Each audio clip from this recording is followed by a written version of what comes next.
por acompañarnos en la señal de éxito. Saben que llegamos desde Caracas a todo el país a través de nuestras emisoras, de nuestro circuito. Transmitimos a través del canal 990 de Simple TV, también a través de mundour.com y de nuestras aplicaciones en video. Mire, ha crecido, se ha achicado, vuelve a crecer, ha elongado, estira, se contrae. La llamada brecha cambiaria.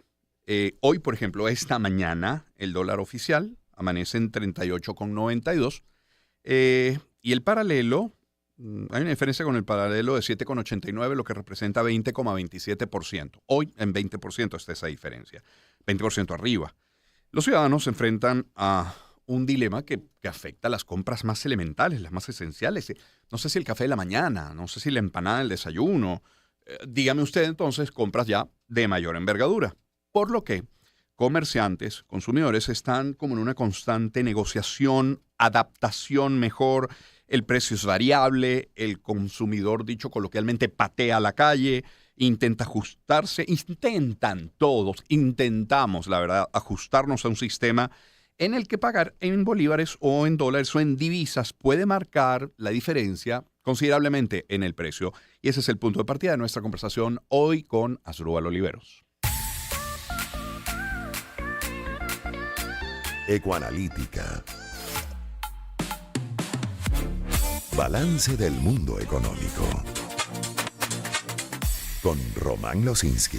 Y como les decía, con Asdrúbal Oliveros, economista, socio director de Ecoanalítica. Asdrúbal, bienvenido, ¿cómo estás? Buenos días, Román, un placer estar aquí en tu programa. Agradecidos como siempre. Le decía yo a la audiencia, en dos temas nos vamos a concentrar hoy. Por una parte, tipo de cambio, prototipos de cambio, y por otra parte, opciones de financiamiento y de cómo puede una impactar a la otra. En fin, pero primero, Asdrúbal, ¿qué hace que aumente, que se achique, que haya este estira y encoge en la brecha cambiaria entre el dólar oficial y algún indicador de dólar paralelo en Venezuela? ¿Qué factores influyen?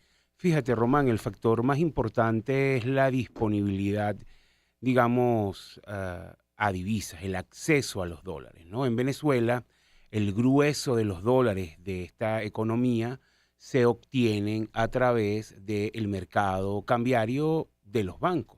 Las llamadas mesas de cambio, intervención, todo eso son nombres equivalentes. Ahí hay varias categorías, pero para simplificar, ese es un mercado, vamos a llamarlo el mercado oficial, que controla principalmente el Banco Central. También allí entraba oferta privada de exportadores, las divisas petroleras entran allí. Entonces, yo te diría que prácticamente... Todo eso da un promedio. Exactamente, y todo eso representa del total de las compras de un día de divisas, el 85%. Bueno. Es decir, ahí está el grueso del mercado, la tasa oficial, bueno, que además es la tasa legal marcadora de todos los precios. Sí, hasta ahí, claro. Bueno, en la medida que haya divisas en ese mercado, obviamente el mercado alterno que existe, está allí, el mercado paralelo, que es justamente, sobre todo, un mercado en muchos casos de menudeo, de muchos importadores o empresas que probablemente a lo mejor no tienen los registros para ir a este mercado oficial o que deciden comprar allí, también existe, pero es más pequeño. Si tú no tienes divisas o si no hay suficiente oferta en este mercado, vamos a decir, oficial, bueno... Me volteo el del 15%. Exactamente, voy a la otra oportunidad. Y mientras haya más demanda, exacto. Y hay más demanda, es más pequeño, el precio reacciona con rapidez, sube y se abre la brecha. Fíjate en términos de números, entre junio y julio, fueron 2 meses, bueno, intensos en Venezuela por temas de campaña electoral, sí. Pero también fueron récords en temas de liquidación de dólares. Nosotros calculamos que esos 2 meses se liquidó en total 2.200 millones de dólares. Una cifra que para mensual es altísima. Para que tengas una idea. Como 110 millones de dólares promedio semanal. Más o menos. Entonces era un monto elevado. Bueno, pasó julio, pasó la elección, vino agosto, vino septiembre, que son los 2 datos que tenemos hasta ahora. Bueno, esa oferta cayó 50%. 50%, entonces un golpe fuerte. Nuevamente, toda esa demanda va al otro mercado. Pero no solamente es que cayó la oferta, es que también, dada la dinámica política, bueno, hubo nerviosismo, y el nerviosismo en economía se traduce en protección, en cubrirme, es lo que llamamos los economistas la cobertura. La cobertura es proteger patrimonio, proteger flujo de caja, proteger inventario, me cubro, y eso hace que también aumente mi disposición a comprar dólares. Claro. Porque, bueno, a lo mejor tengo unas expectativas de lo que cada quien, el miedo es libre, ¿no? Sí. Entonces, digamos que no juzgo lo que la gente piensa, pero Claro. hay gente que piensa que, bueno, las cosas pueden ser complicadas y va al mercado cambiario. Eso es lo que sucede. Entonces, ve la mezcla de las dos cosas. Por un lado, tienes una caída de oferta en el mercado más importante, y por el otro se exacerba la demanda. Entonces es la fórmula perfecta que llevó a esta brecha a casi 30%. Tenía mucho tiempo que esto no ocurría. Bueno, a partir de la semana pasada, y hay que reconocerlo, un buen punto, el Banco Central pareciera estar más activo, ha movido la tasa de cambio oficial Eso. y ya se acerca a 39. Y leía el viernes que la intervención del lunes iba a ser de 180 millones de dólares. No sé si se concretó, Sí, pero sí ocurrió. sí ocurrió. Y bueno, ahí está el tema. Pero el problema, Román, es, obviamente tú tienes que tomar acciones, vamos a decir, inmediatas, de impacto rápido para que esta brecha se reduzca, sobre todo Eso. en la dinámica que estamos viviendo Y comercial. ya que lo planteas, ¿qué opciones tiene el Ejecutivo? Y luego, efectivamente, Claro. ahí voy, luego también tú tienes que replantearte una revisión, a mi juicio, de toda la política cambiaria y monetaria. O sea, por ejemplo, tú no puedes seguir sosteniendo o controlando la tasa de cambio con un encaje de más del 70%. Tú ahorita vamos a hablar de financiamiento. Sí, sí. O sea, eso es como, y para que la gente entienda, porque claro, el encaje lo que hace es restringir los bolívares que entran al sistema. Pero imagínese usted como que usted decida, yo que tengo sobrepeso, no voy a rebajar y dejo de comer. Ujú. Entonces digo, bueno, me meto suero y una huelga de hambre de una semana. Bueno, sí, a lo mejor voy a perder unos cuantos kilos. Con el pero- hígado, la salud. se me descompensa el cuerpo. O sea, tú no puedes Claro. irte a una situación donde tú para resolver algo destruyas algo tan fundamental como el crédito. Entonces, eso es un primer elemento. Segundo elemento, yo no puedo seguir, digamos, conteniendo el apetito del mercado vendiendo cada vez mayores cantidades de dólares. Es verdad que el Estado es el principal oferente de divisas en el país, pero tú también necesitas, de alguna manera, moderar esa demanda. ¿Cómo se modera esa demanda? Tienes que ajustar la tasa de cambio. Y efectivamente, la tasa de cambio oficial luce rezagada. Ese es otro factor, es más estructural, que exacerba la demanda, Román, porque entonces bueno, si algo que está en 37, que la gente, aunque no lo entienda bien, entiende que comparativamente con otras cosas está muy barata. Claro. Obviamente yo busco comprar todo lo que pueda. Ha habido por años una máxima en Venezuela. Asdrúbal Oliveros es nuestro invitado como cada miércoles hasta ahora. Ha habido una máxima, te pregunto si se mantiene, aquello de que no hay dólar caro, se porque mantiene. siempre va a estar más caro. Se mantiene. O sea, siempre va a subir. Efectivamente, se mantiene. En Ya. este momento se mantiene. Si tú comparas el dólar, imagínate que el dólar es una mercancía como cualquier Exacto. cosa Sí, sí. que nosotros compramos. Si tú ves cuánto ha subido el resto de las cosas que uno como persona se enfrenta, comida, alimento, Sí. etcétera, y cuánto ha subido $1, te vas a dar cuenta que el ritmo de crecimiento es muchísimo menor que el resto de las cosas. Entonces está rezagado respecto al resto. Entonces tú tienes que ajustar. Y adicionalmente, para cerrar Sí, el sí. punto de la propuesta, tú tienes una economía que mal que bien está dolarizada, informal, caótica, pero está dolarizada. Es una realidad, es innegable. Entonces, puedes usar a tu favor esa dolarización. No estoy diciendo que elimines el bolívar, nada que ver.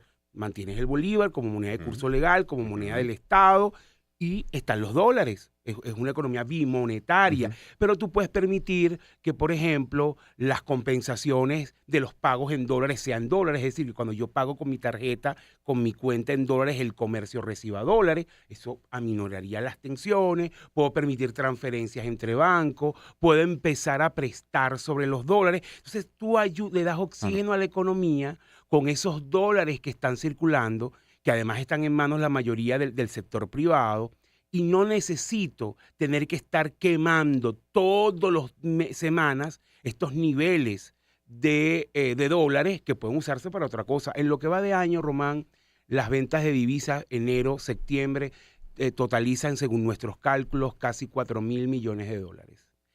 Eso es un 60% más que el año pasado.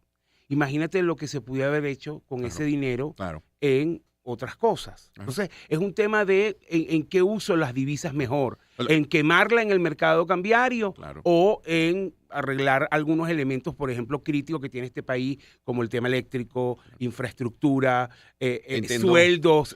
Entonces, creo que hay un tema donde llegó el momento de redefinir la política cambiaria. La política cambiaria en estos últimos años ha dado un resultado de una reducción importante de inflación, nos sacó del ciclo hiperinflacionario, permitió estabilizar de cierta manera el uso de la moneda. Eso se reconoce, pero hace falta más de cara a futuro para que efectivamente no se pierda lo que se ha logrado. Me va quedando claro entonces que esta dolarización informal, como la llaman algunos, endógena, le gustará más el término a otro, tiene algo que ver entonces con esa disparidad, que se aminoraría si se le diera un soporte legal mayor. Y ayudaría efectivamente. Quiero hablar de la gente, Asdrúbal Olivero, que al final la economía como la política, en la política, como en la economía, como en la salud y en la educación, la gente debería ser el centro de toda discusión.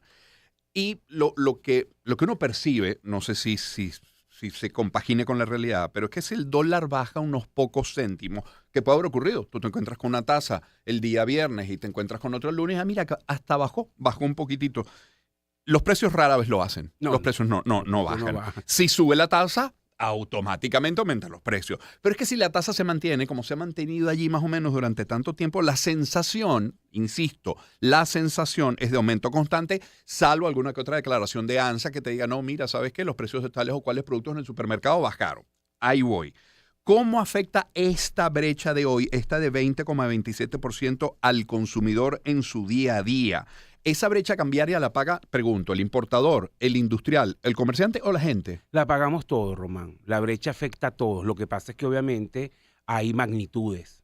Un industrial, un comerciante, un empresario, una persona probablemente de alto poder adquisitivo que tiene ingresos en dólares, la brecha le afecta, pero su capacidad de protegerse es distinta. ¿Entiendes? O tiene más margen para protegerse. Distinto es un empleado que gane en bolívares. Y ni hablar, o sea, ahí entras una subcategoría que son jubilados, pensionados y empleados públicos que ganan en bolívares, montos, son los salarios más bajos del país y por lo tanto su vulnerabilidad es muchísimo mayor. En primer lugar, esta brecha genera lo que los economistas llamamos fricciones transaccionales. Tú lo describías en la introducción. ¿Qué son las fricciones transaccionales? Para decirlo en lenguaje sencillo, las molestias al pagar. Bueno, mira, el punto no sirve, págame por pago móvil, hay un monto en bolívares y otro en dólares. Toda esa dinámica donde se altera la manera de pagar. Hay establecimientos que están colocando el precio de referencia en euros. Efectivamente. Todo eso son fricciones transaccionales. Que es un mecanismo también válido de protección del comerciante, porque, ojo, la gente... Ahora, tú para calcular el euro, el precio en euro no tienes que pasar antes por el precio del dólar. Pero lo que el comerciante está buscando no es tanto la conversión, sino la tasa de 40 y tanto del euro, ¿entiendes? Entonces es como una nueva tasa dólar disfrazada de euro. Entonces, pero también es parte de entender por qué ocurre esto, porque hay una visión de mucha gente, incluso de influencer, artistas. En estos días veía a alguien, una persona, me mandaron un capture de una historia de una animadora que decía, bueno, ¿cómo es posible que la gente esté cobrando una tasa más alta y que hay que sancionar? Bueno, es que tampoco es tan sencillo, Román. O sea, el tema es que tú como empresario, comerciante, tú recibes tus pagos a tasa oficial, es verdad, lo deberías, pero cuando tú te vas a voltear a tus proveedores, tú necesitas, muchos te cotizan a tasa paralela. Peor, imaginemos los importadores. Los importadores, para pagar afuera no hay tasa, es dólar cash o dólar en cuenta. Bueno, si no hay dólares en el mercado cambiario, ¿dónde los voy a comprar? Con esta baja de 50% de los últimos meses. ¿Dónde compro los dólares que necesito para pagar las importaciones? Si no los consigo en el mercado oficial, los tengo que comprar en el mercado paralelo. Entonces tú tienes un desbalance. Fíjate que también se perjudica a la empresa. Yo cobro a tasa BCB, pero muchos pagos los tengo que hacer a tasa paralela. Entonces merma el tema. Entonces, por eso te digo, todos somos perjudicados y cada quien está buscando como el mecanismo de protección.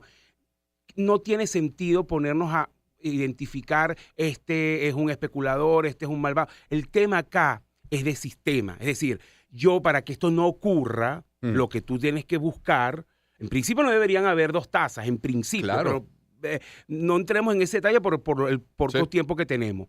Tú deberías buscar que esa brecha se reduzca como antes, menos del 5%, que se hace manejable, que de alguna manera evita esas fricciones transaccionales, que si la brecha no se corrige, van a seguir existiendo. Una última pregunta con respecto al tipo de cambio, porque quiero pasar también a las opciones de financiamiento. Es Asdrúbal Oliveros que nos acompaña. Con ese aumento del gap, de esta diferencia, de esta brecha cambiaria, que insisto hoy, alrededor de 20%, ¿qué impacto tiene eso en el comerciante? Porque cuando yo entonces digo, me pongo, yo tengo que hacer la inversión en unos dólares que no consigo en el mercado oficial, pero tengo que vender, estoy obligado porque volvieron las fiscalizaciones con este gap, con esta brecha. ¿Qué impacto tiene en él? ¿Se inhibe? ¿Sabes qué? No compro mercancía. ¿Qué opción tiene el genera empresario? muchísima angustia. Todas estas últimas 2-3 semanas ha sido, pues, el grupo de mis clientes los que están de alguna manera más afectados. Porque la brecha, al final, en esencia, lo que está representando Román es una merma en el margen que ya venía descendiendo. Porque además no es tan sencillo. La gente cree que hay quien te dice... Yo en estos días colocaba un post en mi Instagram y me respondía alguien, no, la solución es muy fácil, ajustamos los precios en dólares y de tal manera que entonces ahí nos protegemos sobre la brecha. Porque claro, si yo ajusto en dólares, efectivamente me cubro un poco de la tasa de esta brecha cambiaria. Pero es que hay una competencia feroz. Entonces tampoco es que puedo subir los precios porque el consumidor reacciona y deja de comprar. Y además hay competencia de todo tipo, formal, informal. Entonces, no es tampoco tan sencillo de que está la brecha, subo precio y me protejo. Ya no es tan así. Entonces, es un elemento donde necesita, yo insisto mucho en eso, mucha estrategia por parte de los comercios, de entender bien qué venden, su estructura de costo, qué elementos tienes que usar. Y en esta etapa, Román, cuando tenemos estas brechas tan significativas, a veces es mejor ponderar más la salud financiera del negocio que vender. Ojo, yo no estoy diciendo que no venda porque esa es la esencia de un comercio, de una empresa, pero tienes que vender con criterio, porque si tú no vendes pensando en cómo te va a afectar todo esto que estamos hablando, bueno, vas a tener serios problemas para la reposición y para garantizar el flujo de caja del negocio. Lógico.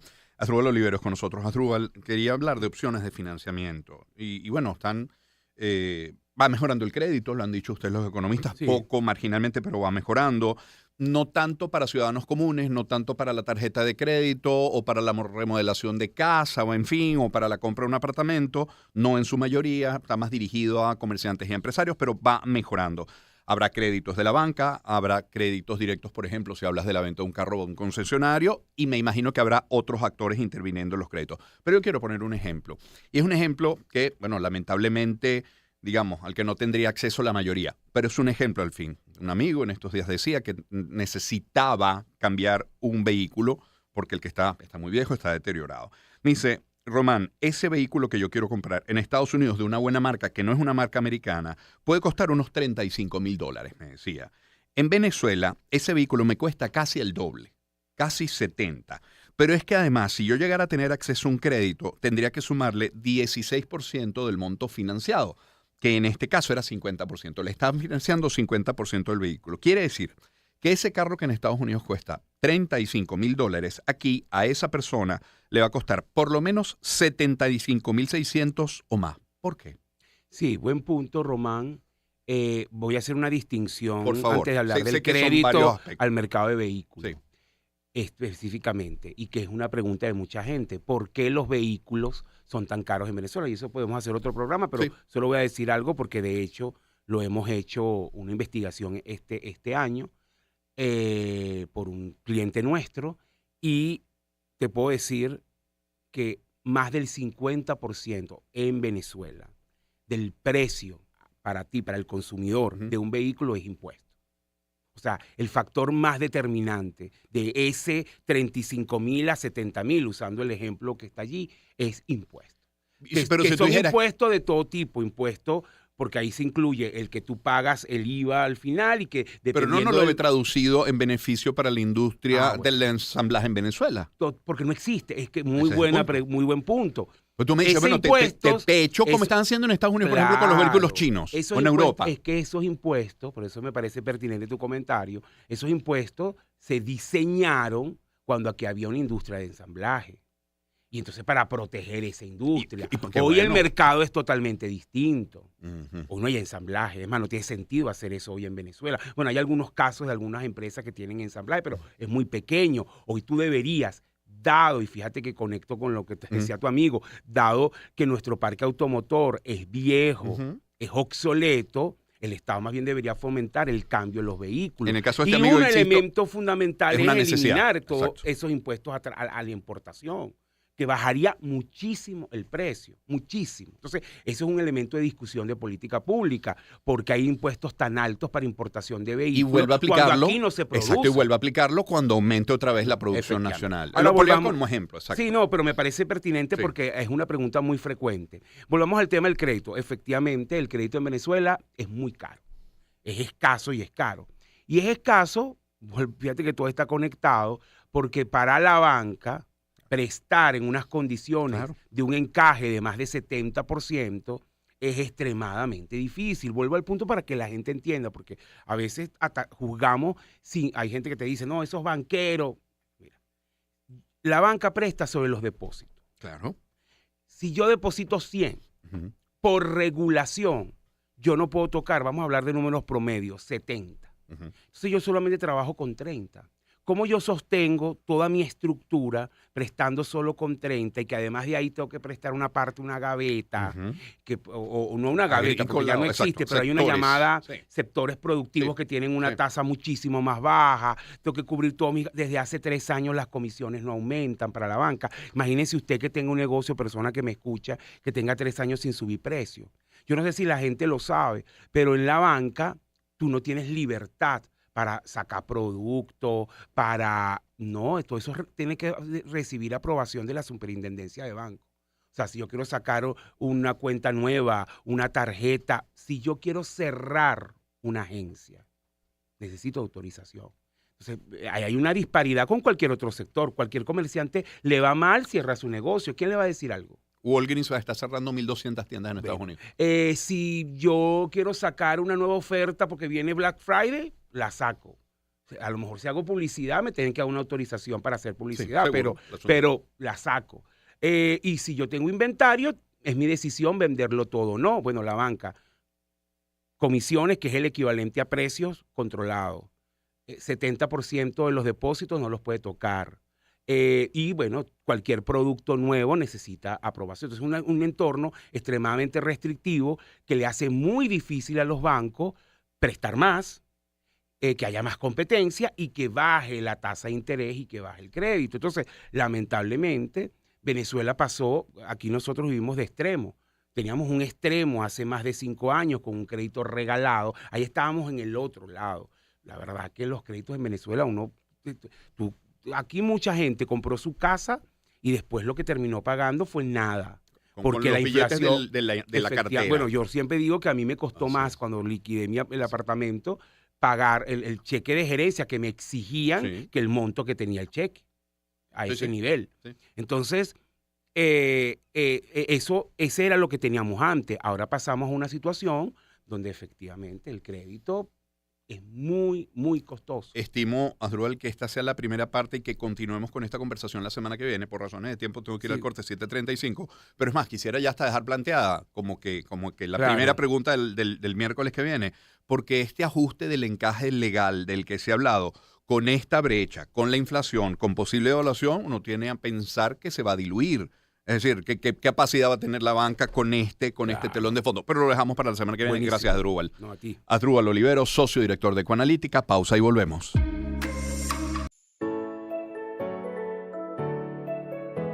Empezamos el año en su compañía.